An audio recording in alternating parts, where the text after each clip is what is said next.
కృంగదీసిన అంధకారమే దారి మూసిన విందలే నన్ను కృంగదీసిన తన చిత్తం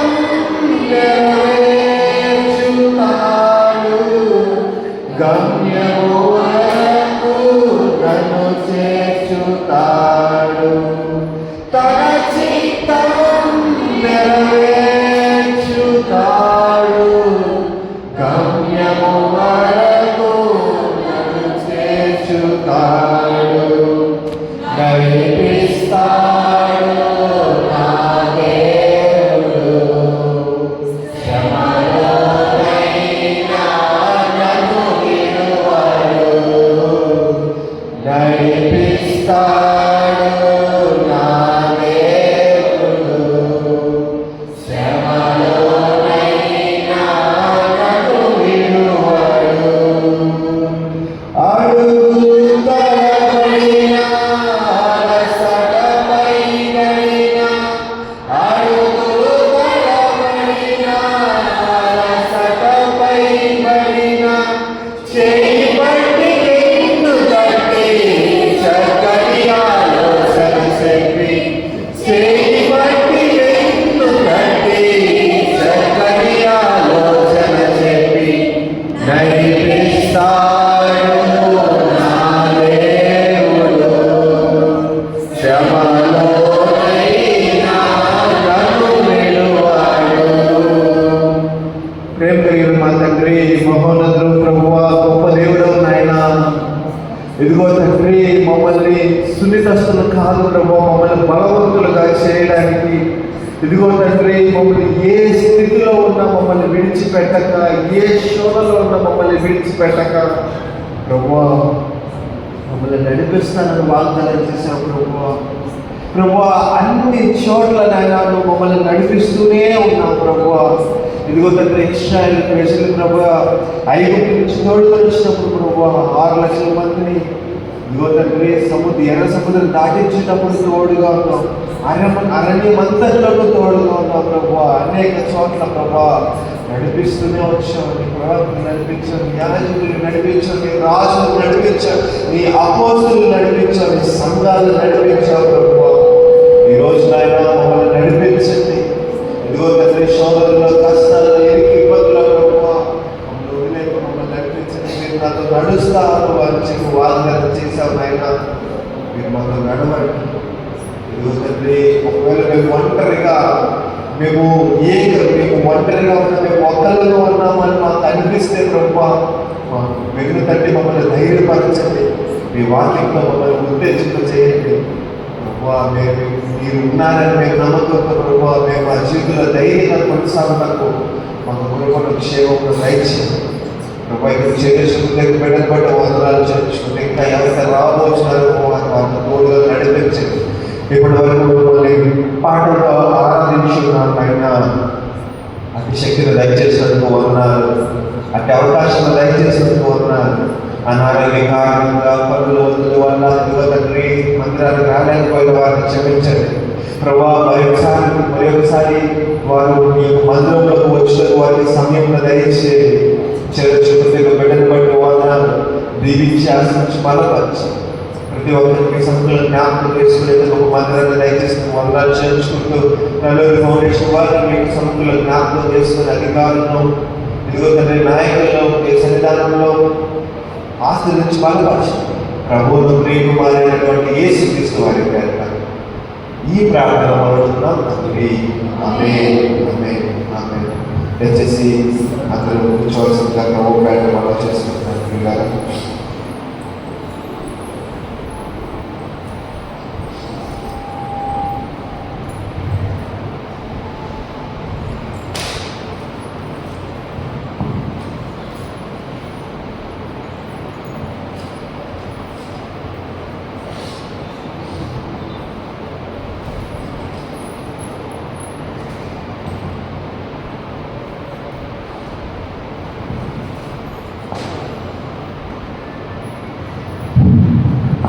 అందరికి వందనాలండి.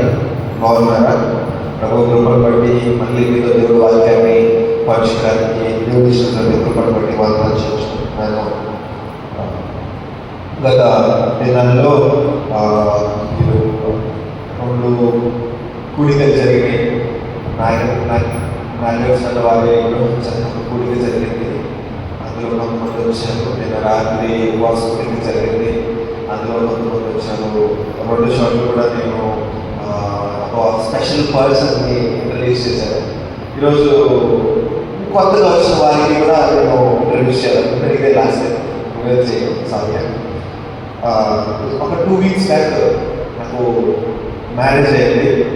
శ్రమానుకోకుండా వచ్చి నూతన వధువులు నన్ను మా వైఫ్ని విషయాలు ప్రతి ఒక్కరికి వందలు చేస్తున్నాను. ఈరోజు నేను అలాగే నా వైఫ్ ఇద్దరము వచ్చాము. నందన ఆరాధన పాట ముందు పాడినటువంటి వ్యక్తి ఎవరో చాలా మంది ఆశ్చర్యంగా చూస్తాను. ఒకసారి విషయాలు అందరికీ ఇంట్రడ్యూస్ చేస్తున్న మేరీ నందన. దేవుడు మమ్మల్ని ఇద్దరిని జతపరచడానికి దాని యొక్క అమూల్యమైన కృపను మాకు చూపించారు. మీరందరూ నా వివాహం విషయంలో ప్రార్థన చేసినప్పుడు మీ అందరి పేరు వందనాలు. Thank you very much. గత కాలంలో మనము న్యాయపరుల గురించి చదువుకున్నాం, న్యాయపరుల గురించి నేర్చుకున్నాం. దేవుడు 5 ప్రజల నుంచి బయటకు తీసుకుని వచ్చి వారిని ఒక సరైన క్రమంలో పెట్టడానికి, ఒక ఆర్డర్లో వాళ్ళ జీవిత విధానాన్ని, వాళ్ళ ఆరాధన విధానాన్ని, దేవుడిని సేవించే విధానాన్ని, వాళ్ళ ఒక డిసిప్లిన్లో పెట్టడానికి దేవుడు 5 ప్రజల నుంచి ఒక న్యాయాధిపతుల న్యాయపత్రం మొదలుపెట్టాడు. మనం నేర్చుకున్నాం. దెబోరా, సామ్సన్, గిద్యోను, ఇంకా చాలా మంది మనం నేర్చుకున్నాం. ఆల్మోస్ట్ 12 మంది న్యాయాధిపతులు మనం చూసాం. 12 మంది న్యాయాధిపతులు అయిపోయారు. రూతు గ్రంథం గురించి మనం చదువుకున్నాము. రీసెంట్గా సమూయేలు గ్రంథము మొదటి సమూయేలు గ్రంథం మొదటి అధ్యాయంలో ఎఫ్రాయిము మందు రమాదాయి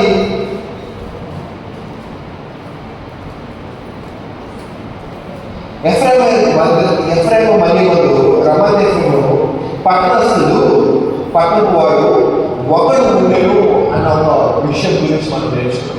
ఒకడు ఉండేను, ఒక వ్యక్తి ఉన్నాడు, ఒక పర్సన్, ఒకే వ్యక్తి ఉన్నాడు.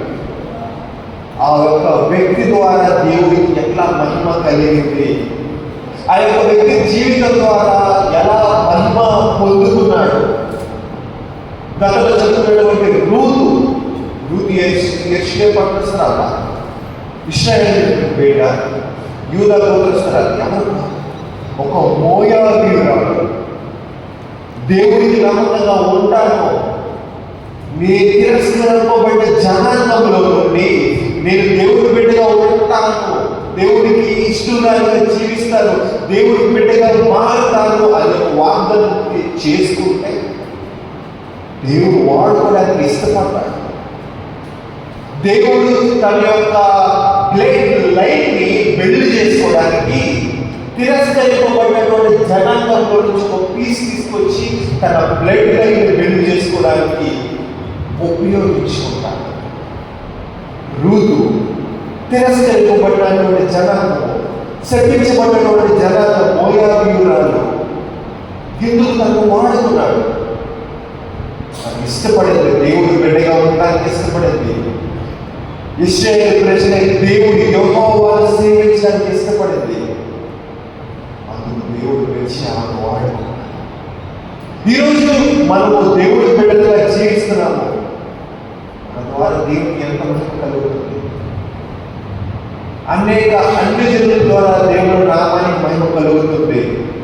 ఈరోజు మన నామం ద్వారా ఎంత మహిమ కలుగుతుంది జ్ఞాపకం చేస్తాం. ఆ విషయాల గురించి గత దినాల్లో మనం జ్ఞాపకం చేసుకున్నాం. ప్రియులారా, ఈరోజు మన వాక్య భాగం చూసినట్లయితే సమూయేలు మొదటి గ్రంథము మొదటి అధ్యాయము 3వ వచనం నుండి 20వ వచనం వరకు మన వాక్య భాగము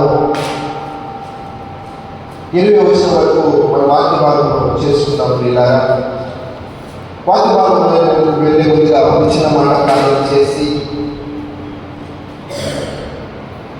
వాక్య భాగంలో వెళ్ళే ముందు వచ్చిన మాట ప్రార్థన చేసి వాక్య భాగంలోకి వెళ్ళాలని ఆశపడతాం. ప్రేమనందు వెళ్ళినటువంటి మా ప్రియ తండ్రి చర్చుకుంటున్నాను. దేవా దీవించి ఆశీర్వదించి బలపరిచి ఒక సమయాన్ని మాకు దయచేసినందుకు వందనాలు ప్రభువా. ఒక తండ్రి మరి మేము వాక్యం ధ్యానించుండగా మీరు మాకు ఎక్కువగా కనబడండి. వాక్యం చెప్తే నాకుదాను అర్థం చేసుకుంటున్న మాకుదాను మీకు సంయోజితమైన జ్ఞానంలో పరిశుద్ధాత్మ సహవాసంలో సహాయం మాపై తోడుగా నడిపించడం ప్రార్థన చేస్తున్నాను. కేవలం విని వెళ్ళిపోయే వారికి కాక యువతని మీ వాక్యం మా హృదయంలో భద్రపరుచుకొని అది తీసుకొని వెళ్ళి దూరంలో ఫలించలాగా ప్రభావ యువతని మీకు వాక్యం మా జీవితంలో ప్రతిబింబించే వారిగా ప్రభావ మా హృదయాలు మంచి నేలగా వచ్చింది. సాధన ఎత్తుకొని పోకుండా రాత్రి నేలను వాడిపోకుండా ముళ్ళ నేలను పడి కలిగిపోకుండా ప్రభావ మీకు వాక్యాన్ని మా జీవితంలో ఫలింపచేయండి. ప్రభువును ప్రేమాడైనటువంటి యేసుక్రీస్తు వారి పేరున ఈ ప్రార్థన అడుగుతున్నాం తండ్రి.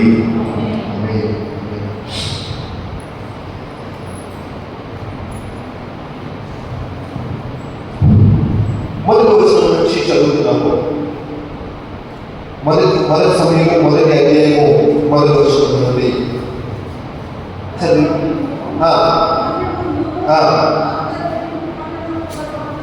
ఒకడు నేను అతని పేరు ఎల్కానా, అతడు ఎఫ్రాయిముడైన సుప్రకు పుట్టిన తోగు కుమారుడైన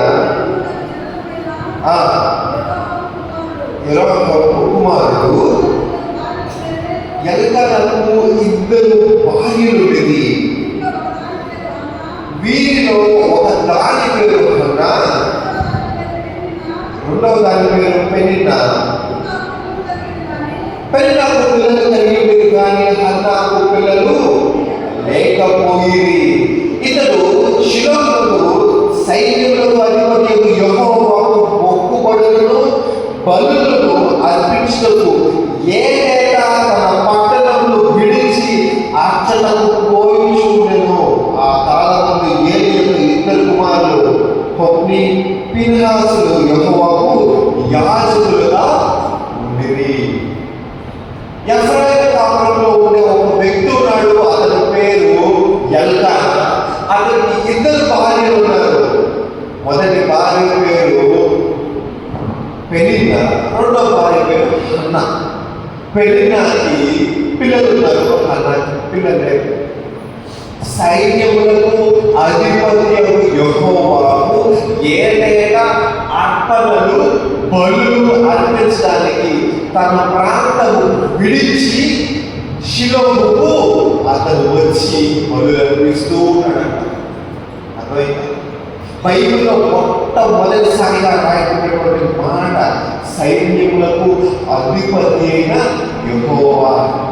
బైబిల్లో 281 సార్లు రాయబడింది ఈ మాట. సైన్యములకు అధిపతి అయిన యెహోవా. యెషయా ప్రవక్త, హగ్గై ప్రవక్త, ఇర్మియా ప్రవక్త, మాలాకి ప్రవక్త, జకర్యా ప్రవక్త, గొప్ప గొప్ప ప్రవక్తలు ఈ మాట రాశారు. సైన్యములకు అధిపతి అయిన యెహోవా. సైన్యములకు అధిపతి అయిన యెహోవా అంటే ఈ భూమి మీద విశ్వంలో ఉండే తన ప్రభావాన్ని అంతా, తన శక్తి అంతా, తన ఇష్టాలంతా తనకు నచ్చినట్లుగా వాడుకునే, తనకు కావలసినట్లుగా వాడుకునే, తనకి అవసరమైనప్పుడు తన ఇష్టం వచ్చినట్లుగా వాడుకోవడానికి అవకాశం ఉండే విషయాన్ని సూచిస్తుంది. అంత శక్తి కలిగినటువంటి అంశాన్ని ప్రస్తావించండి. సైన్యములకు అధిపతి అయిన యెహోవా.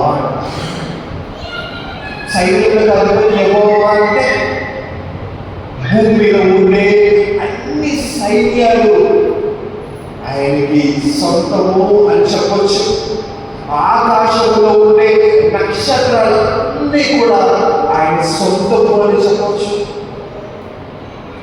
ఆకాశ ఆకాశంలో పరలోక రాజ్యంలో ఉండే అన్ని దూతల సమూహాలన్నింటినీ కూడా ఆయన వశము వచ్చి ఏది ఆయన వశం కాదు, అన్ని ఆయన వశం. సైన్యములకు అధిపతి అయిన యెహోవా, అన్నిటికీ ఆయన అధిపతిగా ఉన్నాడు, అన్నిటిని ఆయన శాసించేటువంటి స్థాయిలో ఉన్నాడు. అలాంటి దేవుణ్ణి గణపరచడానికి ఏటేటా వెళ్తూ ఉన్నాడు. బలులు అర్పిస్తున్నాడు, అల్పాలు అర్పిస్తున్నాడు. ప్రతి సంవత్సరం క్రమం తప్పకుండా వెళ్తూ ఉన్నాడు. అర్పిస్తూ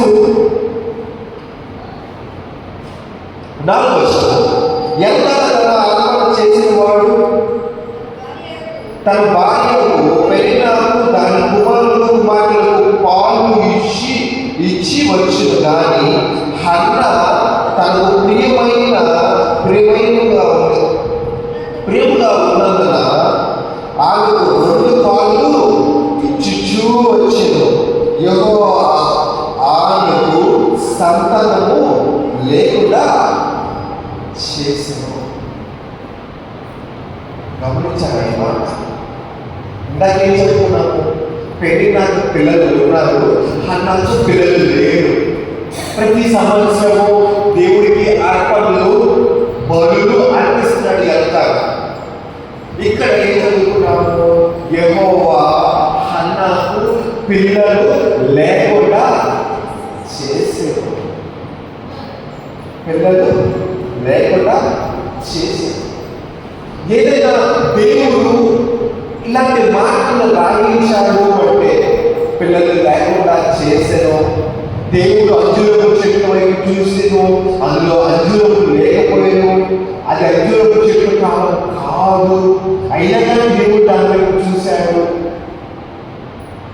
పర్టికులర్గా ఇలాంటి మాటలు మనం గమనిస్తాం బైబిల్. ఎందుకో తెలుసా?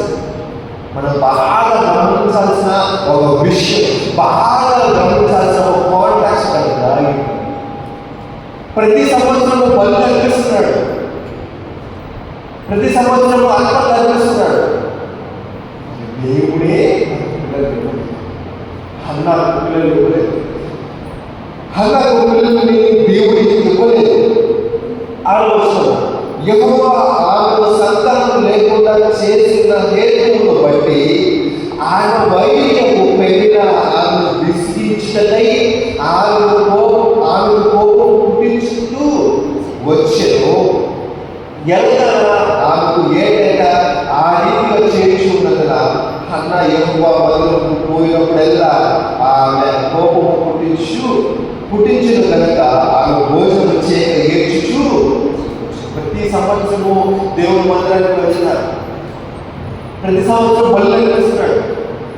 పెరిగినానికి 1 భాగం ఇస్తున్నాడు, బాగా ప్రేమించిన హన్నాకు మాత్రం 2 భాగాలు ఇస్తున్నాడు. తనకు పిల్లలు లేదని బాధపడుతూ ఉంది, తన వైర్యము పెరిగిన ఇంకా ఎక్కువ శోధిస్తూ ఉంది, ఇంకా ఎక్కువ కోపం పుట్టిస్తూ ఉంది, ఇంకా ఎక్కువ తిట్టుకుంటా, ఇంకా ఎక్కువగా తన చిన్న చూపుడు మాటలు ద్వేషిస్తూ. అది విన్న ప్రతిసారి నా బాధపడతాను. మన లైఫ్లో మనం చాలా మంది బాధపడతాం. మనకి లేని దాన్ని బట్టి చాలా మంది మనల్ని ద్వేషిస్తూ ఉంటారు. మనకు లేని దానికి ఇతరులు కలిగి ఉంటారు, దాన్ని బట్టి మనల్ని దూషిస్తూ ఉంటారు, శోధిస్తూ ఉంటారు. ప్రతి సంవత్సరం దేవుడు మందిరానికి వస్తున్నాం. దేవుడు నాకు ఇచ్చాడు కానీ దేవుడికి నీకు లేదు, దేవుడికి నువ్వంటే ఇష్టం లేదు, దేవుడికి నువ్వంటే కోపం, దేవుడికి నువ్వంటే అసూయ, అందుకని దేవుడు నీకు ఇవ్వట్లేదు. దేవుడు దీవించాడు, దేవుడికి నేనంటే ఇష్టం చెప్పి సూటి పుట్టే మాటలతో శోధిస్తూ ఉంటారు, వాళ్ళ బాధపడుతూ ఉంటారు. అనేక మందిని మనం చూస్తుంటాం. అదో ఈరోజు మనం పెట్టిన జీవితంలో నుంచి చూస్తున్నాము, హన్నా జీవితం చూస్తున్నాము.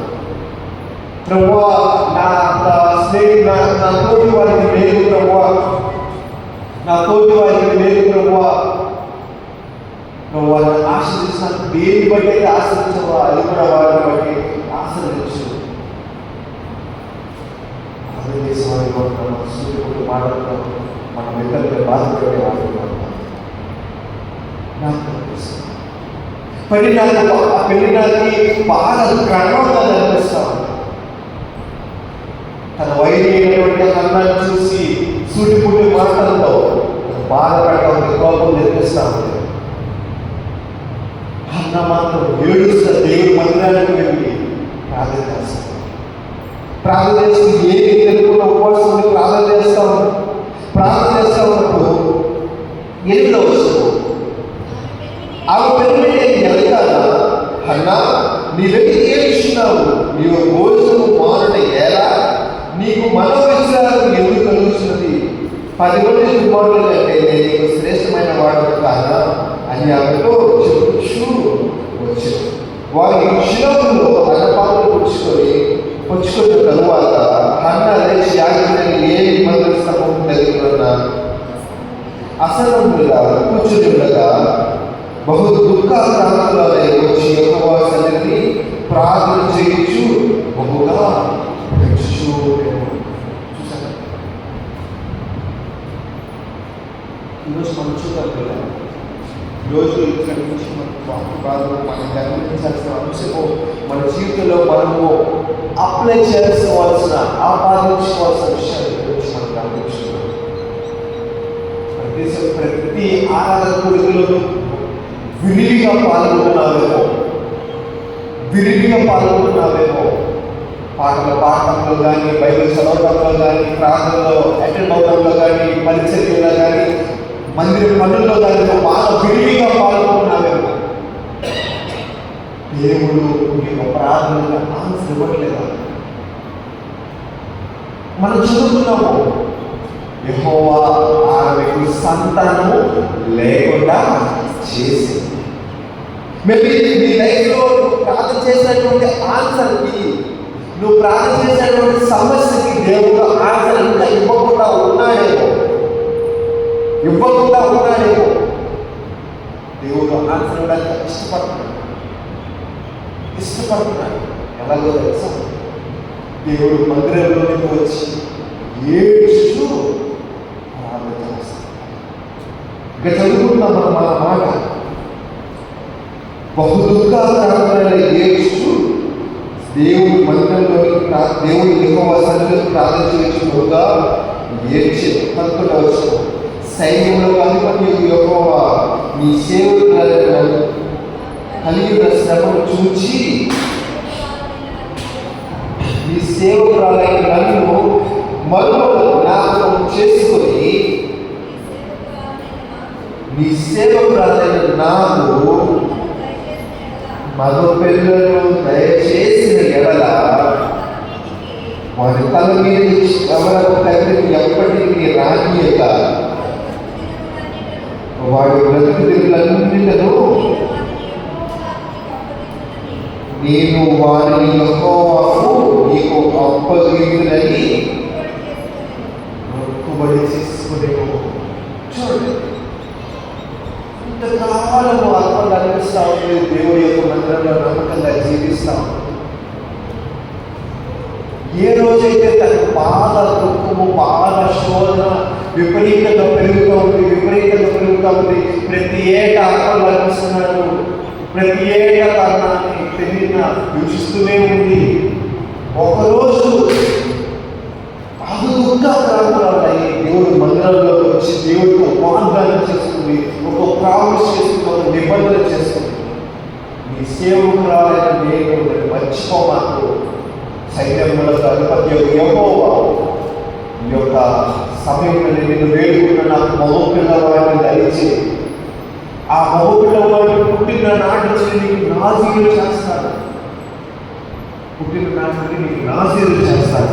ఆ బిడ్డ తన మీద ఎప్పుడు క్షవరం తట్టి రానివ్వదు. ఆ బిడ్డని నీకు అర్పిస్తాను అని చెప్పి బాగా భయంకరంగా ప్రార్థన చేస్తాను. భయంకరమైనటువంటి ప్రార్థన. నిజంగా మన ప్రార్థన దేవుడిని కదిలిస్తుందా? ప్రార్థన దేవుడు కలిగిస్తాం. దేవుడిని అడగదు. దేవుడికి తెలియదా? పెళ్లికి పిల్లల నుంచి అన్నది పిల్లలు ఇవ్వలేదు. వీళ్ళు నా మందిరంలో ఏటా ఆత్మలు ఇస్తున్నారు, బలు ఇస్తున్నారు. దేవుడికి తెలుసు.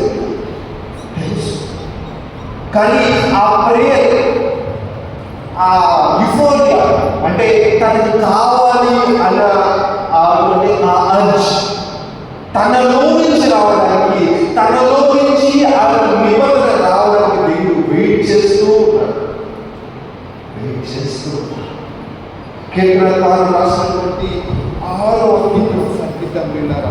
కీర్తనకారులు రాసినటువంటి 6వ కీర్తన 6వ వచనం. కీర్తనకారులు రాసినటువంటి 6వ కీర్తన, నేను మూలుగుచు అలసి ఉన్నాను, ప్రతి రాత్రి కన్నీరు విడిచుచు నా పరుపు తేల్చేయుచున్నాను, నా కన్నీటి చేత నా పడక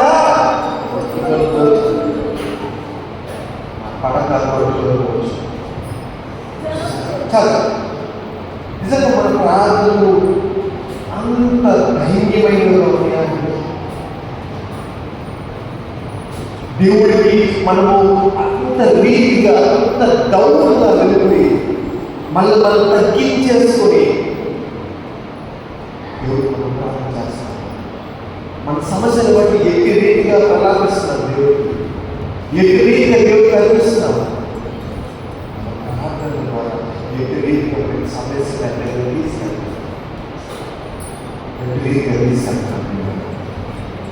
నిజంగా నమ్ముతారో లేదో మీరు చాలా మంది తెలుసామంటే, మరి పోయిన సంవత్సరం ఆగస్టు సమయంలో నేను చాలా అంటే చాలా మానసికంగా చాలా క్షోభకు గురయ్యాను, చాలా కృంగిపోయాను. ప్రార్థన చేస్తున్నాను, ప్రభువా ఏంటి ప్రభువా నా జీవితంలో ఇంత ధైర్యమైనటువంటి పరిస్థితి, ఇంత ధైర్యమైనటువంటి పరిస్థితి ఎందుకు ప్రభువా?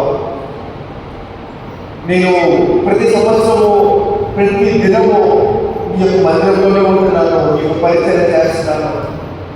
ఎందుకు నేను సహాయం కోసం ఎదుగుతున్నప్పుడు ఎందుకు నాకు ఎవరు కనిపించట్లేదు? సరైన వాళ్ళు ఎందుకు దొరకట్లేదు ప్రార్థన చేస్తున్నాను.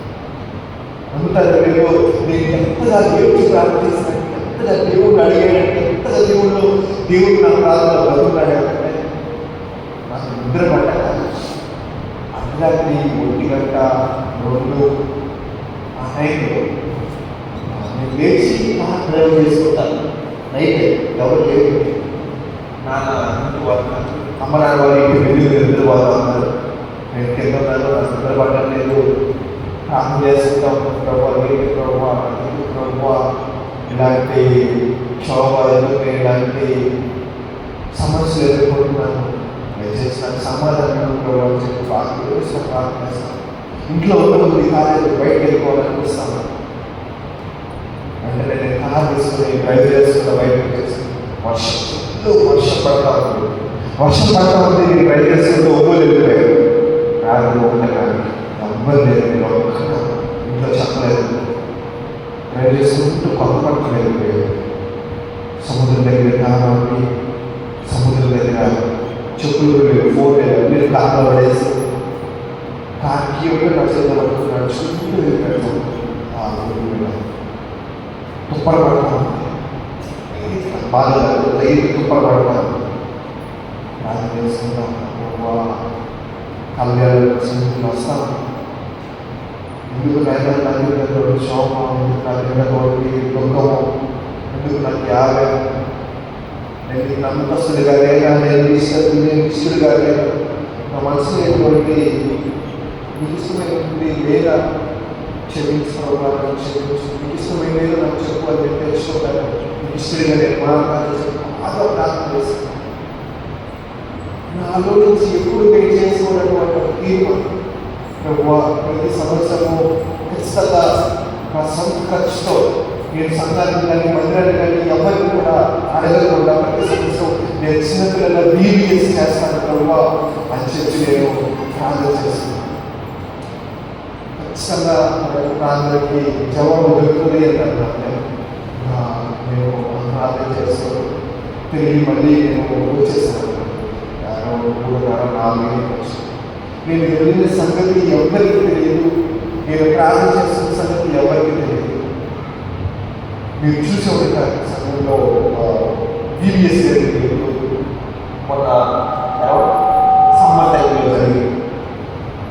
టైంలో జరిగినప్పుడు ప్రార్థన చేస్తున్నప్పుడు నేను వాగ్దానం చేసినట్టుగా VBS జరిగించినప్పుడు నాకు సాంఘిక సహాయం చేసినప్పుడు ప్రతి సంవత్సరం నేను ఆపకుండా VBS చేస్తాను.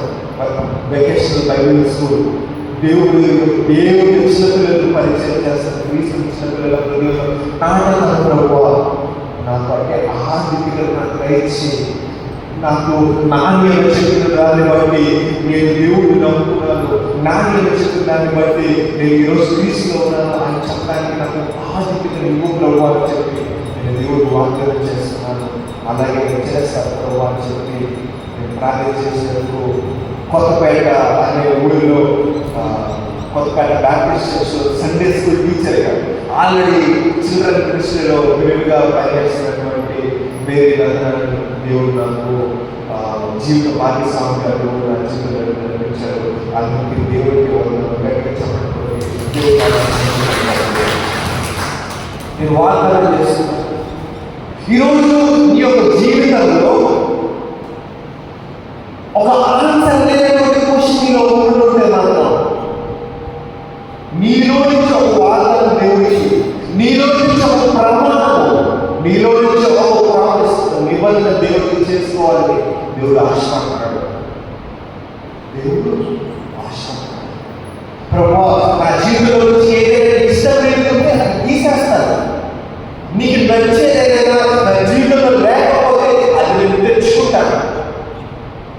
నువ్వు నా జీవితంలో పనిచేయడానికి కావాల్సినటువంటి క్రైటీరియా, ఆ ఎన్విరాన్మెంట్, ఆ ఫ్యాక్టర్ నాకు లేకపోతే అది నేను ఆన్ చేసుకుంటాను. అది ఆ పరిస్థితులు, నువ్వు పనిచేసే పరిస్థితులు నా జీవితంలో లేకపోతే ఆ పరిస్థితులు నేను కల్పించుకుంటాను. ప్రభువా దయచేసి నా జీవితంలో పనిచేసి, దయచేసి నీ యొక్క సమాజంలో నా జీవితంలో పనిచేసే విధంగా కృప చూపించు అని ప్రార్థన చేస్తున్నాను.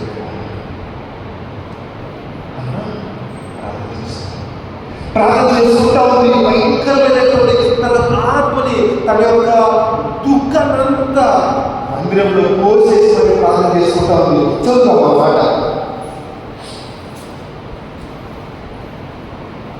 11వ వచనము చివరిలో అప్పగించని మొక్కుబడి చేసుకున్నాడు. ఆమె యెహోవా సన్నిధిలో ప్రార్థన చేయుచుండగా ఏలీయా నోరును కనిపెట్టుచు ఉండెను. ఏలీయా నోరును కనిపెట్టుచు ఉండెను. తర్వాత ఏలీయా తన మనసులో చెప్పుకొనుచు ఉండెను. ఆమె పెదవులు మాత్రమే కదలాడుచుండెను. ఆమె స్వరము విడబడుతూ ఉండేది కనుక ఏది ఆయన మత్తురాలై ఉన్నదనుకొని, ఎంతవరకు నీవు మత్తురాలై నీవు ద్రాక్షలను నీ ఎదురు తీసివేయమని చెప్పగా, అన్న అది కాదు నా ఏది వాడ, నేను మనోదుఖములు గలదాన్ని ఉన్నాను. నేను ద్రాక్షరసములను మద్యములను పానము చేయలేదు, కానీ నా ఆత్మని యెహోవా సన్నిధిని కుమ్మరించుకొనుచున్నాను. యెహోవా సన్నిధిని కుమ్మరించుకున్నాను.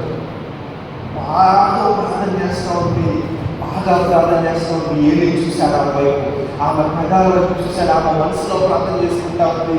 ఆమె తాగి ఆమె మత్తురాలై ఉండిందేమో అనుకుని, ఆమె ఎంతకాలంలో నువ్వు మద్యపానం సేవిస్తావు, దాన్ని నీ దగ్గర నుంచి తీసేయి.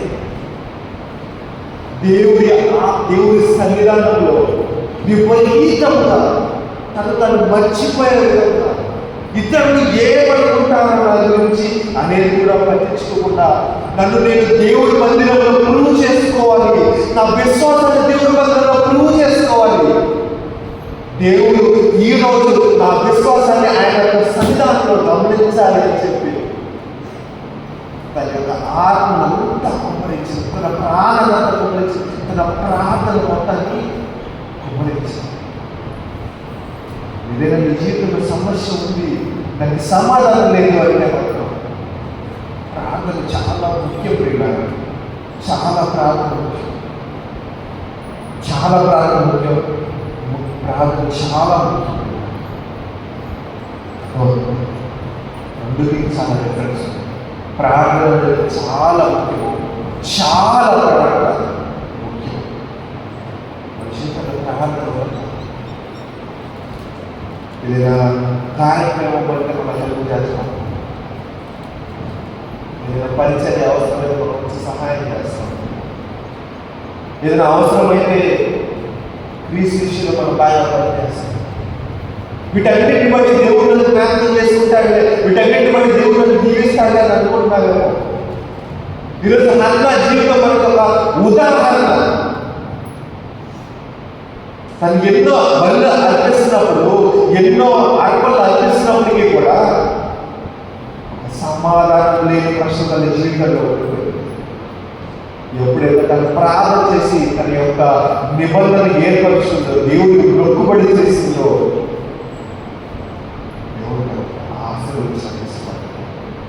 ఈరోజు నేను దేవుడికి బాగా కానుకిస్తాను, ఏదైనా మీటింగ్స్ అప్పుడు నేను ఎక్కువ కానుకిస్తున్నాను, నేను ఎక్కువగా పాటలు పాడుతున్నాను, దేవుడు నన్ను జ్ఞాపకం చేసుకుంటాడు, నాకు వచ్చిన సమస్యకు దేవుడు పరిష్కారం లేదు, ఎన్ని చేసే చాలని దేవుడు నన్ను చూసుకుంటాడు అనుకుంటున్నావేమో. వీటన్నిటి నుంచి నీకు ఉపశమనం కావాలంటే కావలసిన ఆయుధము ప్రార్థన. ప్రార్థన ఉండాలి జీవితం. ప్రార్థన మన విశ్వాసం బలంగా ఉండాలంటే రోజు ప్రార్థన పోయాలి. మన విశ్వాసం బాగా ఎదగాలంటే రోజు ప్రార్థన చేయాలి. ప్రార్థన చేయకుండా చూద్దాం. నేను మత్తుగా నేను నాకు ప్రాణం దేవుడికి అర్పిస్తున్నానని చెప్పి హన్నా అన్నది. తర్వాత 16వ వచనం, నీ సేవకురాలైన నన్ను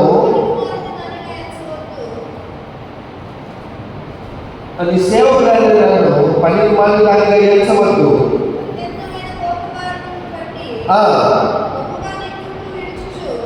బహుగా నిట్టూర్పులు విడుచుచు నాలో నేను చెప్పుకొచ్చు తినని కీర్తనకారులు రాసినటువంటి 62వ కీర్తన 8వ వచనం చదువుతాను. ఫస్ట్ జనులారా, ఎల్లప్పుడూ ఆయన యొక్క నమ్మక ఉంచుడి, ఆయన సన్నిధిని మీ హృదయంలో, ఆయన సన్నిధిని మీ హృదయంలో కుమ్మరించుడి. దేవుడు మనకి ఆశ్రయము, అల్పులైన వారు వట్టి ఊపిరేయుడు. దేవుడే మనకి ఆశ్రయం. దేవుడిని నమ్మిన ప్రభువా నువ్వు ఇస్తావు, నువ్వు ఇచ్చే కుమారుని నేనే నీకు అర్పిస్తానని చెప్పి దేవుడి మందిరంలో విపరీతమైనటువంటి ప్రార్థన చేస్తాను.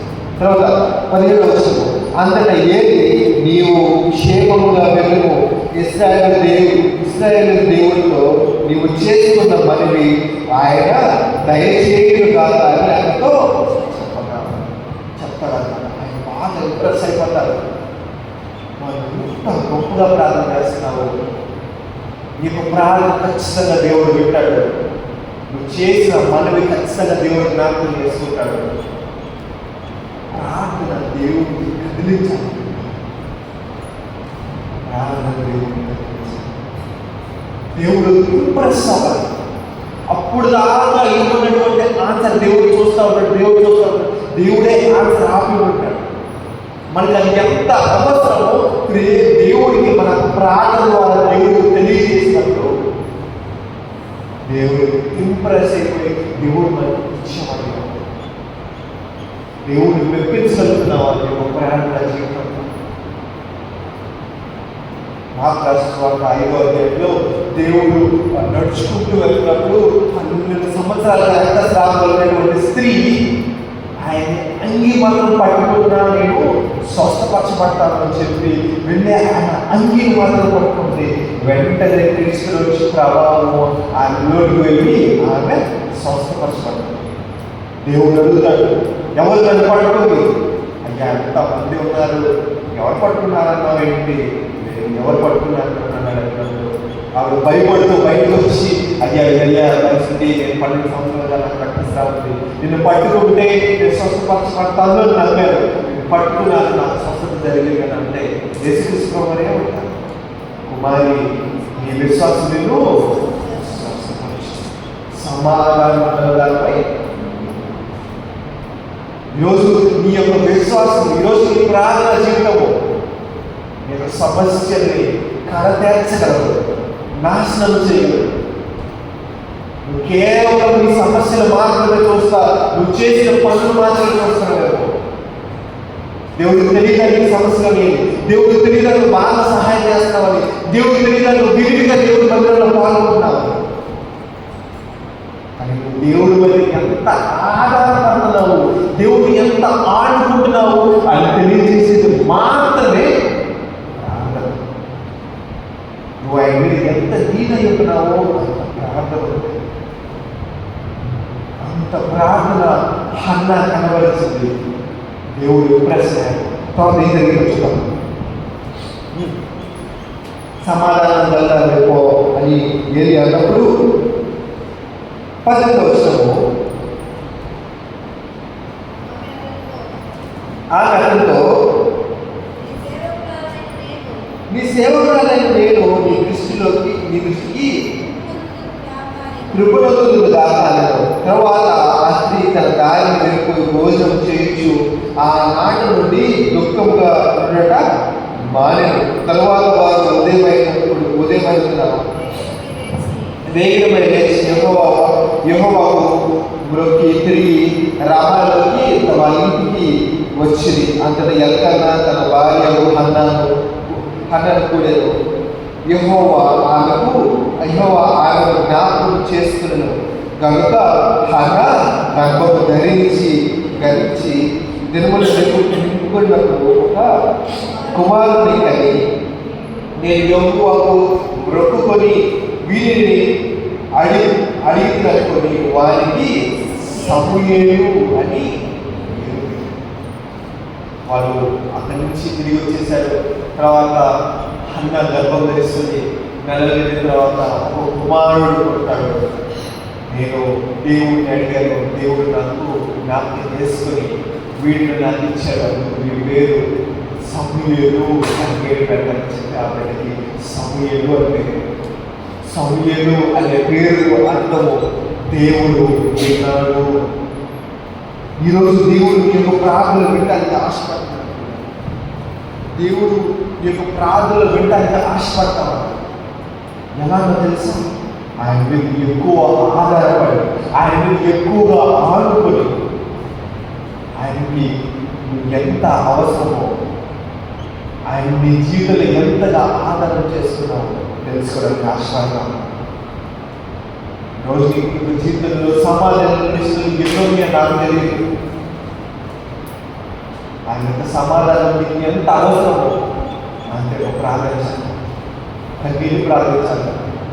దేవుడితో వాగ్దానం చేస్తున్న, దేవుడితో మనోలు చేస్తున్న ప్రభువా, నా జీవితంలో ఇంకా ఎక్కువ ఆధారం చేసుకొని జీవిస్తాను, నా జీవితాన్ని ఎక్కువగా నిన్ను సెంటర్ చేసుకొని జీవిస్తాను, నా జీవితంలో గొప్ప మేలు చేయడం ప్రార్థన చేస్తాను. తనలో చిన్నగా ప్రార్థిస్తున్నాను. ప్రభువా, ఇక్కడ చేరేసిన మీ బిడ్డలు బట్టి ప్రార్థన చేస్తున్నాను. నేను మీరందరికీ నిజంగా ఆలోచించుకుంటున్నారు. వీరి యొక్క మనోభావం ప్రభావం తీసే వీరి హృదయాల్లో ఎటువంటి భారాలు వాళ్ళు కలిగి ఉన్నారు, ఎటువంటి సమాధానం లేని ప్రశ్నలు వాళ్ళు కలిగి ఉన్నారు. నాకు అస్సలు తెలియదు. ఆయన సర్వం ఎరిగిన వాడు. ఇదిగో తండ్రి, ప్రతి ఒక్క విషయాన్ని నీకు తెలుసు. వాళ్ళకి ఈ అవసరాలు కలిగి ఉన్నారని తెలుసు. వారు అర్పించటకు నీకు మొదలుపెట్టకు కృపను దయచేయండి. వారి యొక్క ప్రార్థన ద్వారా కలిగించి ఇదిగో తండ్రి, నీ యొక్క సమాధానం వారికి వర్షం చేయాలనుకున్న సమాధానం సహాయాన్ని దేవుడి నాశనం నా జీవితంలో మీరు చేసిన గొప్ప మేలు బట్టి వస్తున్నాను. ఇదిగో తండ్రి, ఆ బిడ్డకి మీరు సంతానం లేకుండా చేశారు. ఆ బిడ్డకు ప్రార్థన చేసినప్పుడు ఆ ప్రార్థన ద్వారా ఆ బిడ్డకి మిమ్మల్ని ఎంతగా నమ్ముతుందో, ఎంతగా మిమ్మల్ని ఆశ్రయిస్తుందో మీరు తెలుసుకున్నారు. ఆ బిడ్డకి మీరు సంతానం దయచేశారు. మా జీవితంలో కూడా మీరు ఏదైనా సమాధానం లేకపోతే మాకు ప్రార్థన ద్వారా మిమ్మల్ని కనపరిచి, మాకు ప్రార్థన ద్వారా మిమ్మల్ని మెప్పించి, మా ప్రార్థన ద్వారా మిమ్మల్ని ఇంకా ఎక్కువగా ఆనందం వచ్చే సమాధానం లేని ప్రశ్నలకి మీరే సమాధానంలో మనందరినీ లయపరచు. ఆర్థిక సమస్యలు, శారీరక సమస్యలు, ఆరోగ్య సమస్యలు, ఆత్మీయ సమస్యలన్నీ యేసుక్రీస్తు సంపూర్ణ నామములో లయమైపోతారు. సహాయం దయచి ప్రభుత్వ యేసుక్రీస్తు వారి పేర ఈ ప్రార్థన అడుగుతున్నాం తండ్రి. ఆమేన్. పాడుతున్నట్లయితే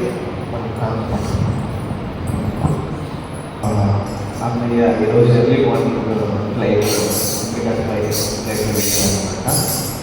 దేవుడు తనకు ప్రయాణం అంతా తోడు పంపాలని, అలాగే వదిన మళ్ళీ వదిన నలుగురు నెల ఆగి తర్వాత తనొక్కతే పాప అన్నయ్య ఫ్లైట్లో వెళ్ళడానికి జనరేషన్ ప్లాన్ చేస్తున్నాను. సో వారి యొక్క ప్రయాణం అంతా దేవుడు తోడు నడిపించాలని ప్రార్థిస్తున్నాం. అలాగే ఇస్రాయేల్ దేశానికి, అలాగే చుట్టుపక్కల ఉన్నటువంటి దేశాలకి పనికిరానటువంటి జరుగుతూ ఉంది. యుఎన్ అంటే యునైటెడ్ నేషన్స్ అన్నీ కూడా బాగా భయంకరంగా చర్చలు జరుగుతూ ఉంది. ఎటువంటి ప్రాణ నష్టం జరుగుతున్నారు. ముఖ్యంగా న్యూస్లో మనం చూసినప్పుడు చిన్న పిల్లలు, స్త్రీలు మాత్రం ఎక్కువ చచ్చిపోతున్నారని చెప్పి న్యూస్ వస్తాం.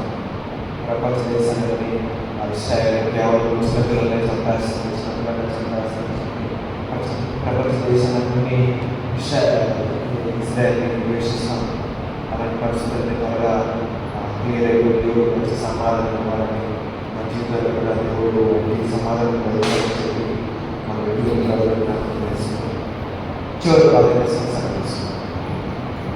ప్రేమ కలిగినటువంటి మా జ్ఞాపకాలతో తండ్రి నేను ఘనమైన వందనాలు చెల్లించుకుంటున్నాం. దేవా, దీని విషయాన్ని గురించి బలపరిచి ఒక సమయాన్ని మీరు మాకు దయచేసినందుకు వందనాలు. ఇదిగో బాబు ప్రభువా, ఇప్పటి వరకు మమ్మల్ని పాటల్లో ఆరాధించుకున్నాం, వాక్యంలో ధ్యానించుకున్నాము, ప్రార్థనలో పరీక్షిస్తున్నాం. ఇదిగో తల్లి మనం మేము సెలవు తీసుకుంటాం చిన్నగా కాకుండా దయచేసి. ఇదిగో తల్లి మళ్ళీ మేము రాబోసినటువంటి అక్టోబర్ నెల, ఇదిగో తల్లి సెప్టెంబర్, అక్టోబర్, నవంబర్, డిసెంబర్ అంతవరకు అక్టోబర్ నెల జ్ఞాపకం చేసుకోండి, నవంబర్ నెలలో కోరుకోండి, డిసెంబర్ నెల నడిపించడం ప్రారంభిస్తున్నాం. ఇదిగో రీతిగా నా జీవితంలో 9 నెలలు ముగించుకోవడానికి మీకు చూపించడానికి ఉన్నాను. 24 సంవత్సరాలు జ్ఞాపకం చేసుకోండి. రాబోతున్న 25 సంవత్సరంలో గొప్ప మేలు మనలో చేయమని ప్రార్థిస్తున్నాను. ఇదిగో రాబోతున్న దినాల్లో మా మందిరంలో అనేక వివాహాలు చేయండి, అనేక మంది ప్రసవించడానికి దయచేయండి, అనేక మంది ఉద్యోగాలు తెచ్చుకోవడానికి ప్రభు చూపించండి, అనేక గృహాలు కట్టబడలాగా మీకు సన్నిధానం మనకు తెలిసింది. ఇవ్వదండి మా ముందులో ప్రభు మీ యొక్క కృప వాత్సల్యం మేము అనుభవించలాగా, చూచలాగా తగిన బాధ్యత మాకు దయచేయండి. సెలవు బిడ్డలు బట్టి వందనాలు దీవించిన ఆశించిన బలపరిచి మరి ముఖ్యంగా మా సమూహంలో మా పిల్లలలో నూతన ఆత్మను లేవచ్చు దయచేసిన వందనాలు. నలుగురు ఫౌండేషన్ వారిని జ్ఞాపకం చేసుకుని వారు చేయని ప్రతి పనులను తోడుతోటి మరి ముఖ్యంగా వారి ఇంట్లో యొక్క రక్షణ పనులు మనం జ్ఞాపకం చేసుకుంటున్నాము. నాయకులు జ్ఞాపకం చేసుకుని, అధికారులను జ్ఞాపకం చేసుకుని తోడు సరిపేసుకొని ప్రార్థిస్తున్నాము. సంఘ పెద్దలతో తోడు అవసరం ప్రార్థిస్తున్నాము. అనేక అవసరం మందిరాన్ని నడుచుకుంటాము. సండే స్కూల్ పిల్లలకు చదువు ప్రార్థనలు చేస్తున్న వారిని ఉద్యోగం చేస్తున్న వారిని జ్ఞాపకం చేసుకుంటాం. తిరిగి తెలుసుకున్న ఈ సన్నిధిని మీరు కాపాడుతున్న మా పనులు సరిపరిచి ప్రభువు మీరు మాట్లాడు యేసుక్రీస్తు వారి వ్యాఖ్య ప్రార్థన పడుతున్నాం తండ్రి. ఆమేన్. పక్కన మా తండ్రి మీ నామం పరిశుద్ధ కాక మీ రాజ్యం వచ్చిందాక మీ చిత్తం పర్వతం అలాగే భూమి నెరవేరుగా మాకు కావాల్సిన అన్ని ఆహారం మాకు దయచేసి మా రుణం సృష్టించిన కార్యక్రమం మా రుణం సృష్టించండి. మనుషులు కంటే కనిపించండి. ఎందుకంటే రాజ్యం బలము మహిమ నావదండి. ఆమె కలిగిన దేవుని ప్రేమ, యేసుక్రీస్తు వారి కృప, పరిశుద్ధ ఆత్మ దేవుని సహవాసము సహాయం ఇప్పుడు ఎక్కడ సదాకాలం మనందరికీ తోడై నడిపించబడును. ఆమేన్.